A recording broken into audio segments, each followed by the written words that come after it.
ನಮಸ್ಕಾರ, ನೀವು ನೋಡ್ತಾ ಇದ್ದೀರಾ ರಿಪಬ್ಲಿಕ್ ಕನ್ನಡ. ನಾನು ನಾಗೇಂದ್ರ ಬಾಬು, ನನ್ನೊಂದಿಗೆ ನನ್ನ ಸಹೋದರಿ ಅಶ್ವಿನಿ ಕೂಡ ಜಾಯ್ನ್ ಆಗಿದ್ದಾರೆ. ಸುದ್ದಿಗಳತ್ತ ಗಮನಕೋಣ.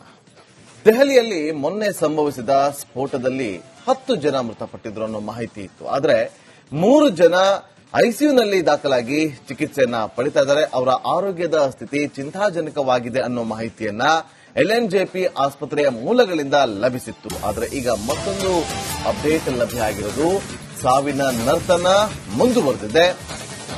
ಸ್ಫೋಟದಲ್ಲಿ ಸಾವಿನ ಸಂಖ್ಯೆ 13ಕ್ಕೆ ಏರಿಕೆಯಾಗಿದೆ. ಮೃತರ ಕುಟುಂಬಗಳಿಗೆ 10 ಲಕ್ಷ ಪರಿಹಾರವನ್ನು ಕೂಡ ಘೋಷಣೆ ಮಾಡಲಾಗಿದೆ. ಶಾಶ್ವತವಾಗಿ ಅಂಗವಿಕಲರಾದವರಿಗೆ 5 ಲಕ್ಷ ಪರಿಹಾರ, ಗಾಯಾಳುಗಳಿಗೆ 2 ಲಕ್ಷ ಪರಿಹಾರವನ್ನ ಘೋಷಣೆ ಮಾಡಲಾಗಿದೆ. ದೆಹಲಿಯ ಮುಖ್ಯಮಂತ್ರಿ ರೇಖಾ ಗುಪ್ತಾ ಅವರು ಈಗ ಘೋಷಣೆ ಮಾಡಿದ್ದಾರೆ. ಸಾವಿನ ನರ್ತನ ಮುಂದುವರೆದಿದ್ದು ಸಾವಿನ ಸಂಖ್ಯೆ 13ಕ್ಕೆ ಏರಿಕೆಯಾಗಿದೆ. ಎಲ್ಎನ್ಜೆಪಿ ಆಸ್ಪತ್ರೆಗೆ ದಾಖಲಾಗಿ ಸುಮಾರು ಜನ ಚಿಕಿತ್ಸೆಯನ್ನ ಪಡಿತಾ ಇದ್ದಾರೆ. ಅವರಲ್ಲಿ ಕೆಲವರ ಸ್ಥಿತಿ ಗಂಭೀರವಾಗಿತ್ತು. ಹೀಗೆ ಆ ಸ್ಥಿತಿ ಗಂಭೀರವಾಗಿದ್ದವರ ಪೈಕಿ ಮೃತಪಟ್ಟಿದ್ದಾರೆ. ಎಲ್ಎನ್ಜೆಪಿ ಆಸ್ಪತ್ರೆಗೆ ಒಟ್ಟು 13 ಜನರನ್ನ ಕರ್ಕೊಂಡ್ಬಂದಾಗ ಆರಂಭದಲ್ಲಿ 8 ಜನ ಆಸ್ಪತ್ರೆ ತಲುಪೋದಕ್ಕಿಂತ ಮುಂಚಿತವಾಗಿ ಮೃತಪಟ್ಟಿದ್ರು. ಅದಾದ ನಂತರ ಒಬ್ರು ಮತ್ತೊಬ್ರು ಅನ್ನೋ ರೀತಿಯಲ್ಲಿ ಸಾವಿನ ಸಂಖ್ಯೆ ಏರಿಕೆ ಆಗ್ತಾನೆ ಇತ್ತು. ಈಗ 13ಕ್ಕೆ ಏರಿಕೆ ಆಗಿದೆ. ಇದಕ್ಕೆ ಪ್ರತೀಕಾರ ಯಾವ ರೀತಿಯಾಗಿ ಇರುತ್ತೆ ಅನ್ನೋದನ್ನ ಕಾದು ನೋಡಬೇಕು. ಇವತ್ತು ಆಲ್ರೆಡಿ ಇಡೀ ದೇಶಾದ್ಯಂತ ತಲಾಶೆ ಶುರುವಾಗಿದೆ. ಯಾರೆಲ್ಲ ವೈಟ್ ಕಾಲರ್ ಟೆರರ್ಗಳಿದ್ರು ಅವರೆಲ್ಲರನ್ನ ಹೆಡೆಮುರಿ ಕಟ್ಟಿ ಆಗಿದೆ. ಅವರ ಹಿಂದೆ ಇರುವಂತಹ ಹ್ಯಾಂಡ್ಲರ್ಗಳು ಯಾರು, ಯಾವ ಸಂಘಟನೆ ವರ್ಕ್ ಮಾಡಿದೆ ಅನ್ನೋದು ಒಂದಷ್ಟು ಮೂಲಗಳಿಂದ ಮಾಹಿತಿಗಳು ಸಿಗ್ತಾ ಇದೆ. ಜೈಷೆ ಅನ್ನೋದು ಸ್ಪಷ್ಟವಾಗಿ ಗೊತ್ತಾಗ್ತಾ ಇದೆ. ಇವರಿಗೆಲ್ಲ ಹೇಗೆ ಸಂಪರ್ಕ ಆಯಿತು, ಈ ಕೆಂಪುಕೋಟೆಯ ಮೆಟ್ರೋ ನಿಲ್ದಾಣದ ಬಳಿಯೇ ಬಂದು ಇವರು ಸ್ಫೋಟ ಮಾಡೋದಕ್ಕೆ ಪ್ಲಾನ್ ಎಲ್ಲಾಗಿತ್ತು, ಎಲ್ಲವೂ ಕೂಡ ಗೊತ್ತಾಗಿದೆ. ಎಲ್ಲದಕ್ಕೂ ಕೂಡ ಲಿಂಕ್ ಎಲ್ಲಿಂದ ಅನ್ನೋದು ಕೂಡ ಕೇಂದ್ರ ಸರ್ಕಾರ ಕೆದಕೋದಕ್ಕೆ ಶುರುವಾಗಿದೆ. ಕೇಂದ್ರ ಭದ್ರತಾ ಪಡೆಗಳು ಕೂಡ ಇದನ್ನ ಮಾಹಿತಿಯನ್ನ ಕಲೆ ಆಗ್ತದೆ. ಇವತ್ತು ಸಂಜೆ ಒಂದು ಮಹತ್ವದ ಮೀಟಿಂಗ್ ಇದೆ. ಆ ಮಹತ್ವದ ಮೀಟಿಂಗ್ ಬಹಳ ಪ್ರಾಮುಖ್ಯತೆಯನ್ನ ಪಡೆದುಕೊಂಡಿದೆ. ಎಲ್ಲಾ ಸೇನೆಯ ಮುಖ್ಯಸ್ಥರು ಕೂಡ ಈ ಮೀಟಿಂಗ್ನಲ್ಲಿ ಭಾಗಿಯಾಗ್ತಾರೆ. ನಿನ್ನೆ ಗೃಹ ಸಚಿವರಾಗಿರುವಂತಹ ಅಮಿತ್ ಶಾ ಅವರು 2 ಮೀಟಿಂಗ್ ಅನ್ನ ಮಾಡಿದರು. ಇವತ್ತು ಸಂಜೆ ಪ್ರಧಾನಿ ನರೇಂದ್ರ ಮೋದಿ ಅವರ ನೇತೃತ್ವದಲ್ಲಿ 3 ಸೇನೆಯ ಮುಖ್ಯಸ್ಥರ ಜೊತೆಯಲ್ಲಿ ಮೀಟಿಂಗ್ ಆಗುತ್ತೆ. ಈ ಮೀಟಿಂಗ್ನಲ್ಲಿ ರಕ್ಷಣಾ ಸಚಿವರಾಗಿರುವಂತಹ ರಾಜನಾಥ್ ಸಿಂಗ್ ಅವರು ಇರ್ತಾರೆ, ಗೃಹ ಸಚಿವರಾಗಿರುವಂತಹ ಅಮಿತ್ ಶಾ. ನಮಸ್ಕಾರ, ನೀವು ನೋಡ್ತಾ ಇದ್ದೀರಾ ರಿಪಬ್ಲಿಕ್ ಕನ್ನಡ. ನಾನು ನಾಗೇಂದ್ರ ಬಾಬು, ನನ್ನೊಂದಿಗೆ ನನ್ನ ಸಹೋದರಿ ಅಶ್ವಿನಿ ಕೂಡ ಜಾಯ್ನ್ ಆಗಿದ್ದಾರೆ. ಸುದ್ದಿಗಳತ್ತ ಗಮನಕೋಣ. ದೆಹಲಿಯಲ್ಲಿ ಮೊನ್ನೆ ಸಂಭವಿಸಿದ ಸ್ಫೋಟದಲ್ಲಿ 10 ಜನ ಮೃತಪಟ್ಟಿದ್ರು ಅನ್ನೋ ಮಾಹಿತಿ ಇತ್ತು. ಆದರೆ 3 ಜನ ಐಸಿಯುನಲ್ಲಿ ದಾಖಲಾಗಿ ಚಿಕಿತ್ಸೆಯನ್ನ ಪಡಿತಾ ಇದ್ದಾರೆ. ಅವರ ಆರೋಗ್ಯದ ಸ್ಥಿತಿ ಚಿಂತಾಜನಕವಾಗಿದೆ ಅನ್ನೋ ಮಾಹಿತಿಯನ್ನ ಎಲ್ಎನ್ಜೆಪಿ ಆಸ್ಪತ್ರೆಯ ಮೂಲಗಳಿಂದ ಲಭಿಸಿತ್ತು. ಆದರೆ ಈಗ ಮತ್ತೊಂದು ಅಪ್ಡೇಟ್ ಲಭ್ಯ ಆಗಿರೋದು, ಸಾವಿನ ನರ್ತನ ಮುಂದುವರೆದಿದೆ. ಸ್ಫೋಟದಲ್ಲಿ ಸಾವಿನ ಸಂಖ್ಯೆ 13ಕ್ಕೆ ಏರಿಕೆಯಾಗಿದೆ. ಮೃತರ ಕುಟುಂಬಗಳಿಗೆ 10 ಲಕ್ಷ ಪರಿಹಾರವನ್ನು ಕೂಡ ಘೋಷಣೆ ಮಾಡಲಾಗಿದೆ. ಶಾಶ್ವತವಾಗಿ ಅಂಗವಿಕಲರಾದವರಿಗೆ 5 ಲಕ್ಷ ಪರಿಹಾರ, ಗಾಯಾಳುಗಳಿಗೆ 2 ಲಕ್ಷ ಪರಿಹಾರವನ್ನ ಘೋಷಣೆ ಮಾಡಲಾಗಿದೆ. ದೆಹಲಿಯ ಮುಖ್ಯಮಂತ್ರಿ ರೇಖಾ ಗುಪ್ತಾ ಅವರು ಈಗ ಘೋಷಣೆ ಮಾಡಿದ್ದಾರೆ. ಸಾವಿನ ನರ್ತನ ಮುಂದುವರೆದಿದ್ದು ಸಾವಿನ ಸಂಖ್ಯೆ 13ಕ್ಕೆ ಏರಿಕೆಯಾಗಿದೆ. ಎಲ್ಎನ್ಜೆಪಿ ಆಸ್ಪತ್ರೆಗೆ ದಾಖಲಾಗಿ ಸುಮಾರು ಜನ ಚಿಕಿತ್ಸೆಯನ್ನ ಪಡಿತಾ ಇದ್ದಾರೆ. ಅವರಲ್ಲಿ ಕೆಲವರ ಸ್ಥಿತಿ ಗಂಭೀರವಾಗಿತ್ತು.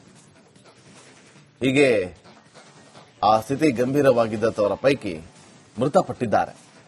ಎಲ್ಎನ್ಜೆಪಿ ಆಸ್ಪತ್ರೆಗೆ ಒಟ್ಟು 13 ಜನರನ್ನ ಕರ್ಕೊಂಡ್ಬಂದಾಗ ಆರಂಭದಲ್ಲಿ 8 ಜನ ಆಸ್ಪತ್ರೆ ತಲುಪೋದಕ್ಕಿಂತ ಮುಂಚಿತವಾಗಿ ಮೃತಪಟ್ಟಿದ್ರು. ಅದಾದ ನಂತರ ಒಬ್ರು ಮತ್ತೊಬ್ರು ಅನ್ನೋ ರೀತಿಯಲ್ಲಿ ಸಾವಿನ ಸಂಖ್ಯೆ ಏರಿಕೆ ಆಗ್ತಾನೆ ಇತ್ತು. ಈಗ 13ಕ್ಕೆ ಏರಿಕೆ ಆಗಿದೆ. ಇದಕ್ಕೆ ಪ್ರತೀಕಾರ ಯಾವ ರೀತಿಯಾಗಿ ಇರುತ್ತೆ ಅನ್ನೋದನ್ನ ಕಾದು ನೋಡಬೇಕು. ಇವತ್ತು ಆಲ್ರೆಡಿ ಇಡೀ ದೇಶಾದ್ಯಂತ ತಲಾಶೆ ಶುರುವಾಗಿದೆ. ಯಾರೆಲ್ಲ ವೈಟ್ ಕಾಲರ್ ಟೆರರ್ಗಳಿದ್ರು ಅವರೆಲ್ಲರನ್ನ ಹೆಡೆಮುರಿ ಕಟ್ಟಿ ಆಗಿದೆ.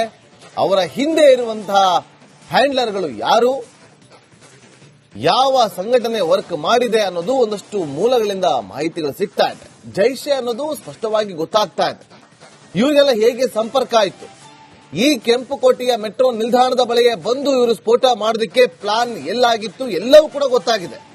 ಎಲ್ಲದಕ್ಕೂ ಕೂಡ ಲಿಂಕ್ ಎಲ್ಲಿಂದ ಅನ್ನೋದು ಕೂಡ ಕೇಂದ್ರ ಸರ್ಕಾರ ಕೆದಕೋದಕ್ಕೆ ಶುರುವಾಗಿದೆ. ಕೇಂದ್ರ ಭದ್ರತಾ ಪಡೆಗಳು ಕೂಡ ಇದನ್ನ ಮಾಹಿತಿಯನ್ನು ಕಲೆ ಹಾಕ್ತದೆ.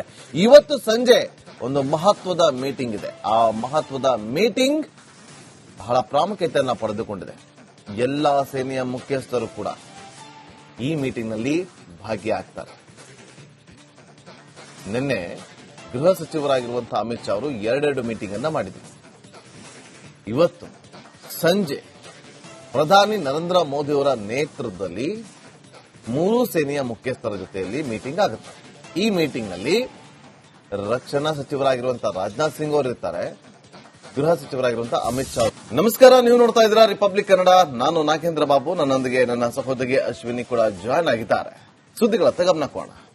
ದೆಹಲಿಯಲ್ಲಿ ಮೊನ್ನೆ ಸಂಭವಿಸಿದ ಸ್ಫೋಟದಲ್ಲಿ 10 ಜನ ಮೃತಪಟ್ಟಿದ್ರು ಅನ್ನೋ ಮಾಹಿತಿ ಇತ್ತು. ಆದರೆ 3 ಜನ ಐಸಿಯುನಲ್ಲಿ ದಾಖಲಾಗಿ ಚಿಕಿತ್ಸೆಯನ್ನ ಪಡಿತಾ ಇದ್ದಾರೆ. ಅವರ ಆರೋಗ್ಯದ ಸ್ಥಿತಿ ಚಿಂತಾಜನಕವಾಗಿದೆ ಅನ್ನೋ ಮಾಹಿತಿಯನ್ನ ಎಲ್ಎನ್ಜೆಪಿ ಆಸ್ಪತ್ರೆಯ ಮೂಲಗಳಿಂದ ಲಭಿಸಿತ್ತು. ಆದರೆ ಈಗ ಮತ್ತೊಂದು ಅಪ್ಡೇಟ್ ಲಭ್ಯ ಆಗಿರೋದು, ಸಾವಿನ ನರ್ತನ ಮುಂದುವರೆದಿದೆ.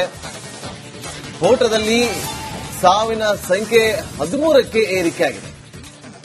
ಮೃತರ ಕುಟುಂಬಗಳಿಗೆ 10 ಲಕ್ಷ ಪರಿಹಾರವನ್ನು ಕೂಡ ಘೋಷಣೆ ಮಾಡಲಾಗಿದೆ. ಶಾಶ್ವತವಾಗಿ ಅಂಗವಿಕಲರಾದವರಿಗೆ 5 ಲಕ್ಷ ಪರಿಹಾರ, ಗಾಯಾಳುಗಳಿಗೆ 2 ಲಕ್ಷ ಪರಿಹಾರವನ್ನ ಘೋಷಣೆ ಮಾಡಲಾಗಿದೆ. ದೆಹಲಿಯ ಮುಖ್ಯಮಂತ್ರಿ ರೇಖಾ ಗುಪ್ತಾ ಅವರು ಈಗ ಘೋಷಣೆ ಮಾಡಿದ್ದಾರೆ. ಸಾವಿನ ನರ್ತನ ಮುಂದುವರೆದಿದ್ದು ಸಾವಿನ ಸಂಖ್ಯೆ 13ಕ್ಕೆ ಏರಿಕೆಯಾಗಿದೆ. ಎಲ್ಎನ್ಜೆಪಿ ಆಸ್ಪತ್ರೆಗೆ ದಾಖಲಾಗಿ ಸುಮಾರು ಜನ ಚಿಕಿತ್ಸೆಯನ್ನ ಪಡಿತಾ ಇದ್ದಾರೆ. ಅವರಲ್ಲಿ ಕೆಲವರ ಸ್ಥಿತಿ ಗಂಭೀರವಾಗಿತ್ತು. ಹೀಗೆ ಆ ಸ್ಥಿತಿ ಗಂಭೀರವಾಗಿದ್ದವರ ಪೈಕಿ ಮೃತಪಟ್ಟಿದ್ದಾರೆ. ಎಲ್ಎನ್ಜೆಪಿ ಆಸ್ಪತ್ರೆಗೆ ಒಟ್ಟು 13 ಜನರನ್ನ ಕರ್ಕೊಂಡ್ಬಂದಾಗ ಆರಂಭದಲ್ಲಿ 8 ಜನ ಆಸ್ಪತ್ರೆ ತಲುಪೋದಕ್ಕಿಂತ ಮುಂಚಿತವಾಗಿ ಮೃತಪಟ್ಟಿದ್ರು. ಅದಾದ ನಂತರ ಒಬ್ರು ಮತ್ತೊಬ್ರು ಅನ್ನೋ ರೀತಿಯಲ್ಲಿ ಸಾವಿನ ಸಂಖ್ಯೆ ಏರಿಕೆ ಆಗ್ತಾನೆ ಇತ್ತು. ಈಗ 13ಕ್ಕೆ ಏರಿಕೆ ಆಗಿದೆ. ಇದಕ್ಕೆ ಪ್ರತೀಕಾರ ಯಾವ ರೀತಿಯಾಗಿ ಇರುತ್ತೆ ಅನ್ನೋದನ್ನ ಕಾದು ನೋಡಬೇಕು. ಇವತ್ತು ಆಲ್ರೆಡಿ ಇಡೀ ದೇಶಾದ್ಯಂತ ತಲಾಶೆ ಶುರುವಾಗಿದೆ. ಯಾರೆಲ್ಲ ವೈಟ್ ಕಾಲರ್ ಟೆರರ್ಗಳಿದ್ರು ಅವರೆಲ್ಲರನ್ನ ಹೆಡೆಮುರಿ ಕಟ್ಟಿ ಆಗಿದೆ. ಅವರ ಹಿಂದೆ ಇರುವಂತಹ ಹ್ಯಾಂಡ್ಲರ್ಗಳು ಯಾರು, ಯಾವ ಸಂಘಟನೆ ವರ್ಕ್ ಮಾಡಿದೆ ಅನ್ನೋದು ಒಂದಷ್ಟು ಮೂಲಗಳಿಂದ ಮಾಹಿತಿಗಳು ಸಿಗ್ತಾ ಇದೆ. ಜೈಷೆ ಅನ್ನೋದು ಸ್ಪಷ್ಟವಾಗಿ ಗೊತ್ತಾಗ್ತಾ ಇದೆ. ಇವರಿಗೆಲ್ಲ ಹೇಗೆ ಸಂಪರ್ಕ ಆಯಿತು, ಈ ಕೆಂಪುಕೋಟೆಯ ಮೆಟ್ರೋ ನಿಲ್ದಾಣದ ಬಳಿಗೆ ಬಂದು ಇವರು ಸ್ಫೋಟ ಮಾಡೋದಕ್ಕೆ ಪ್ಲಾನ್ ಎಲ್ಲಾಗಿತ್ತು, ಎಲ್ಲವೂ ಕೂಡ ಗೊತ್ತಾಗಿದೆ. ಎಲ್ಲದಕ್ಕೂ ಕೂಡ ಲಿಂಕ್ ಎಲ್ಲಿಂದ ಅನ್ನೋದು ಕೂಡ ಕೇಂದ್ರ ಸರ್ಕಾರ ಕೆದಕೋದಕ್ಕೆ ಶುರುವಾಗಿದೆ. ಕೇಂದ್ರ ಭದ್ರತಾ ಪಡೆಗಳು ಕೂಡ ಇದನ್ನ ಮಾಹಿತಿಯನ್ನು ಕಲೆ ಹಾಕ್ತದೆ. ಇವತ್ತು ಸಂಜೆ ಒಂದು ಮಹತ್ವದ ಮೀಟಿಂಗ್ ಇದೆ. ಆ ಮಹತ್ವದ ಮೀಟಿಂಗ್ ಬಹಳ ಪ್ರಾಮುಖ್ಯತೆಯನ್ನು ಪಡೆದುಕೊಂಡಿದೆ. ಎಲ್ಲಾ ಸೇನೆಯ ಮುಖ್ಯಸ್ಥರು ಕೂಡ ಈ ಮೀಟಿಂಗ್ನಲ್ಲಿ ಭಾಗಿಯಾಗ್ತಾರೆ. ನಿನ್ನೆ ಗೃಹ ಸಚಿವರಾಗಿರುವಂತಹ ಅಮಿತ್ ಶಾ ಅವರು ಎರಡೆರಡು ಮೀಟಿಂಗ್ ಅನ್ನ ಮಾಡಿದರು.